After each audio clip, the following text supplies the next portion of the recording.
I'm Victoria Maclean and welcome to my channel.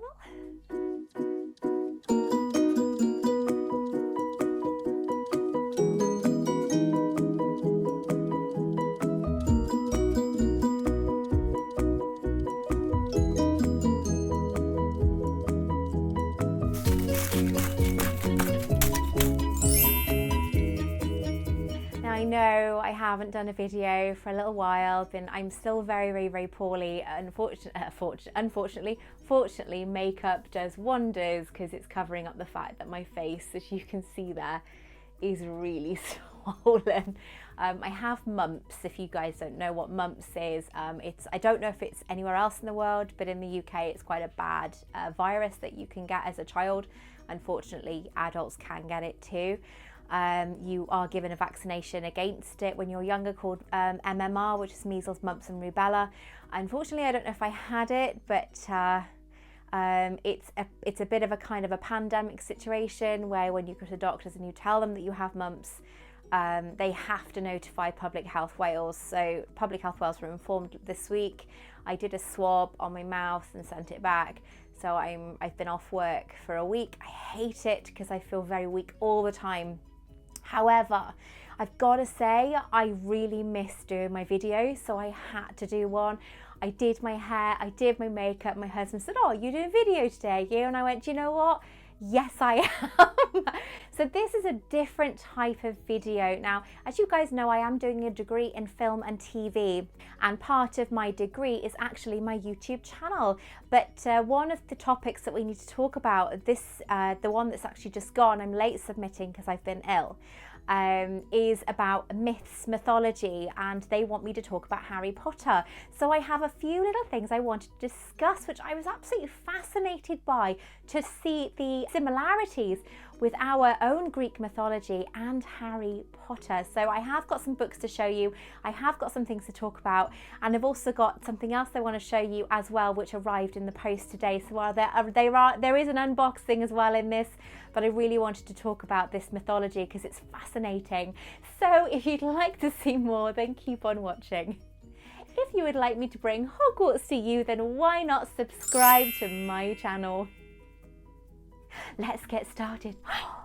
Okay, so talking about mythology and Harry Potter, there is actually so much on it, you have no idea.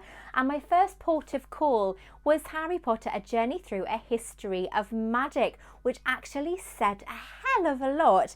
And another book that I had for 1 penny on Amazon was The Magical World of Harry Potter. Now, I've got to be honest, the first book I actually looked at was a Star Wars book.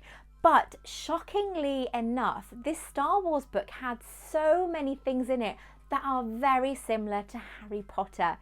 Just wait and see. Okay, so the book that I was looking at, my husband kept nagging me saying, honestly, look at the book because you'll be really shocked. And the book is Star Wars, The Power of Myth. Now, I was like, what? I started reading it just to please him because he's obsessed with Star Wars like I'm obsessed with Harry Potter. But the amount of things that are so similar, it's shocking. Right, this first one, okay? The call to adventure. In myth, the hero journey begins with a call to adventure, the first incident on a dangerous path that will separate him from his home and family. The call usually comes in the form of a herald who carries a message that causes the adventure to begin. Hagrid, okay, so that straight away says Hagrid. Hagrid finally tracks down Harry at the house on the cliff, the shack on the cliff, and he gives Harry his acceptance letter to Hogwarts. Now Harry is obviously whisked away to this new incredible world that he didn't realise he was actually a part of, and our journey begins. So the herald is Hagrid. Often the hero does not recognise the hand of fate at work, and an event which may seem ordinary is in fact a turning point that catapults the hero into the world of danger and excitement. Well, obviously that's got to be the world of Harry Potter, the world of mystery, the wizarding world itself, and Hogwarts.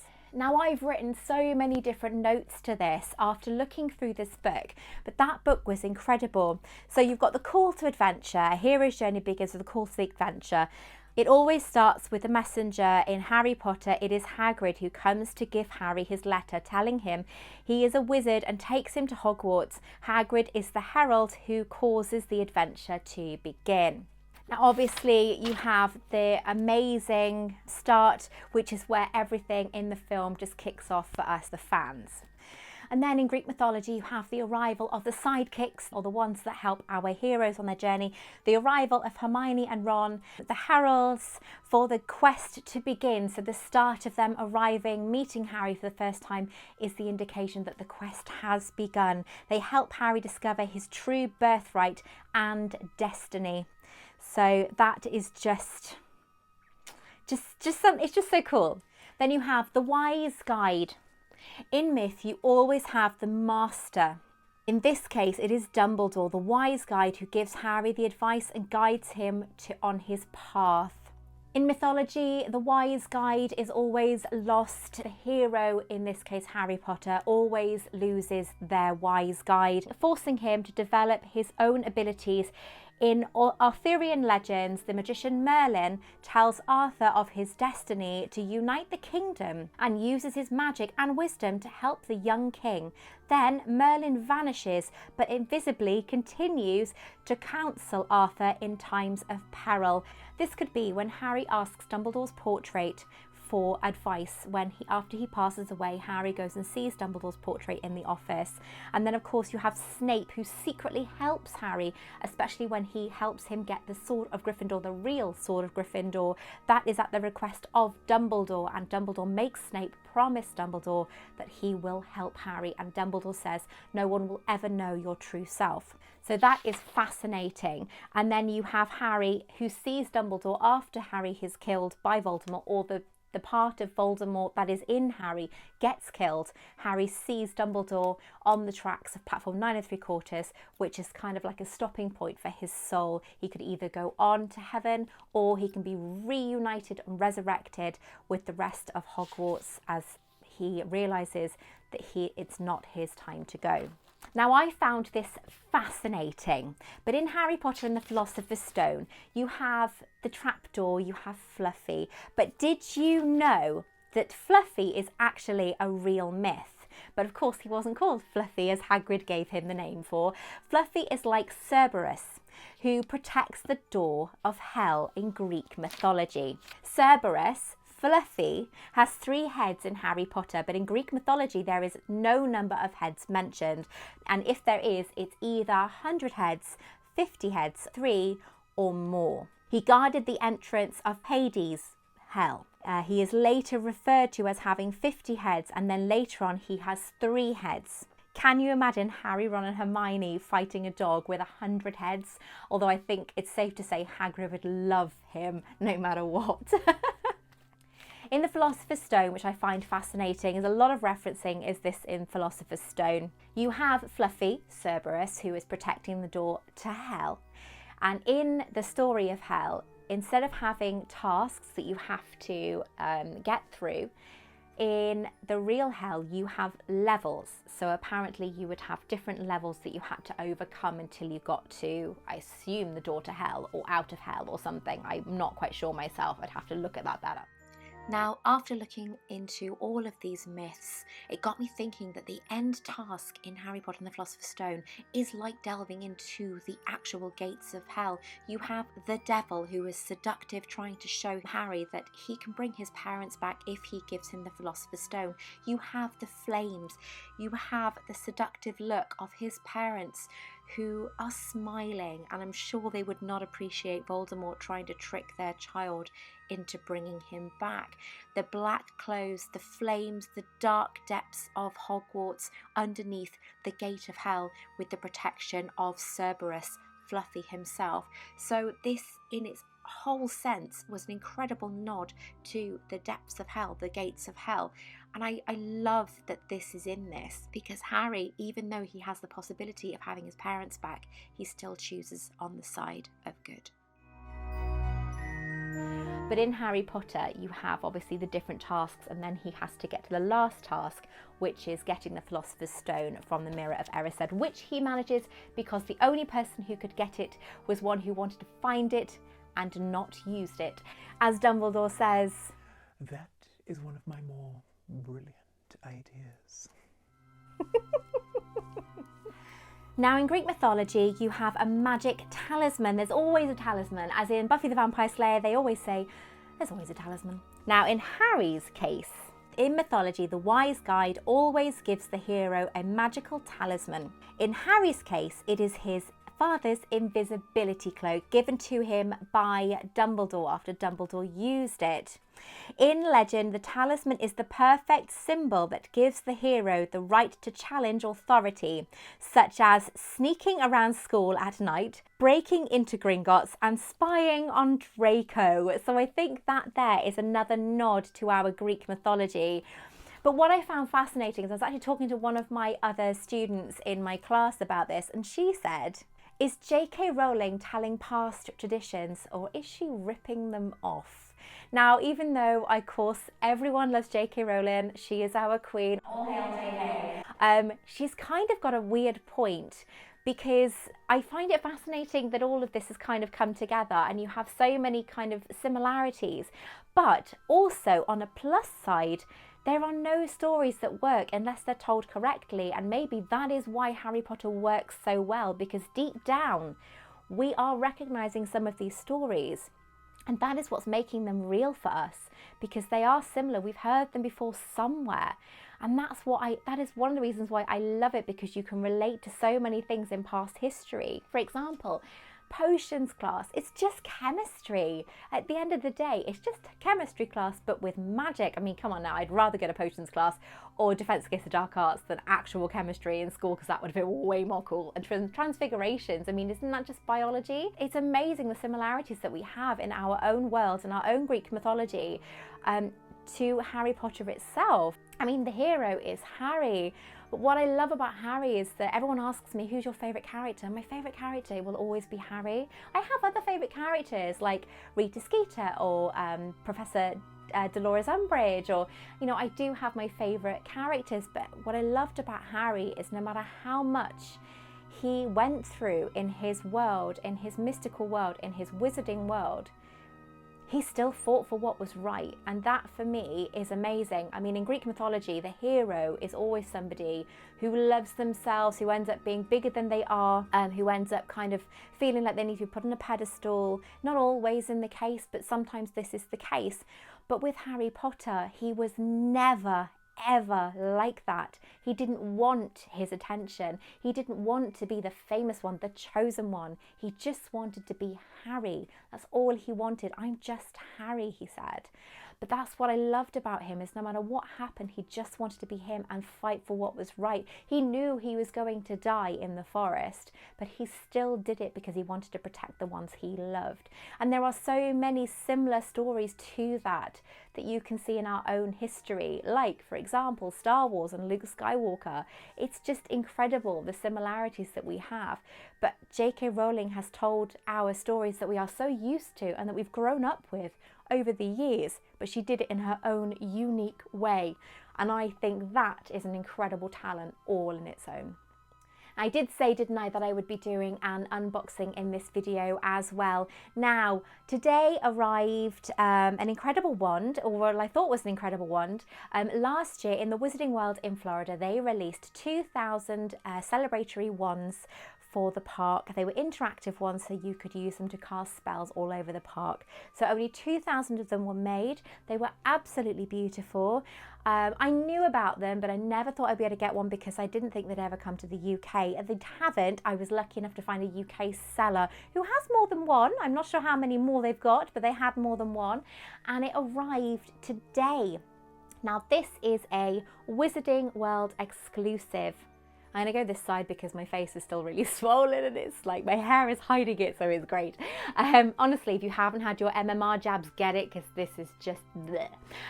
But yes, so this is the collector's edition of the wand of Wizarding World Florida.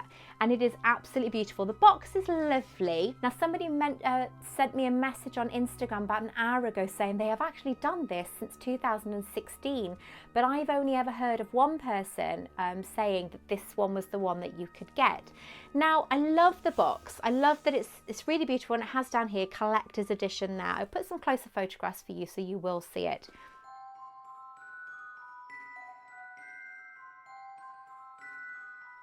It's very similar to Ollivander's. The only thing is it doesn't have the pattern on the end of the box. Now it does have the all-important map inside that shows you all the places in the Wizarding World, including under a black light you will see lots of little secret places you can go that has little footprints, and like Nocturne Alley for example, and it is a really impressive map to look at. It's gorgeous. I love it. I've got one in my cabinet behind me, in front of me, and I have a black light as well which shows up all of these patterns that you can look at, and it tells you what spells you have to do around the park. Now as I mentioned in one of my last videos, I think I'm more of a squib because I was very bad at doing these spells. And of course you have the park people that come over, and they have a wand that you can use that's theirs, and it's a wand that will just set them off. You don't even have to perform it, it just sets it off, so it makes you feel really, really good because you feel like you've done it then. But it's an easy one and it's fine, and yeah, but I'm not good at doing these spells at all. But the park is huge. The Wizarding World is huge in Florida. I love it. It's so, so, so beautiful. And of course you've got Gringotts there. You've got Hogwarts Express ride there. You have Nocturne Alley here. What else? You've got your night bus. This is just outside. This is Grimmauld Place here. So you've got Grimmauld Place just there. It's just such a beautiful place. I highly recommend you go as well. And of course, I think now you'd have Hagrid's ride on there as well. But this is from last year, so it won't have it. Now the wand itself it looked really beautiful in the pictures, and I've seen lots of pictures of it on Google. It is the Wizarding World Interactive Collector's Edition from 2019 if you're looking for it. So that is the title of it. That's how I found it. I think people are charging around $120 for these. I didn't pay that. I paid £70, which I think the seller was asking for 90 and I asked for 70, so maybe they'll actually sell it for cheaper than that, I don't know. But I love the black design of the chiffon there as well. It's really beautiful. And then you have the wand inside.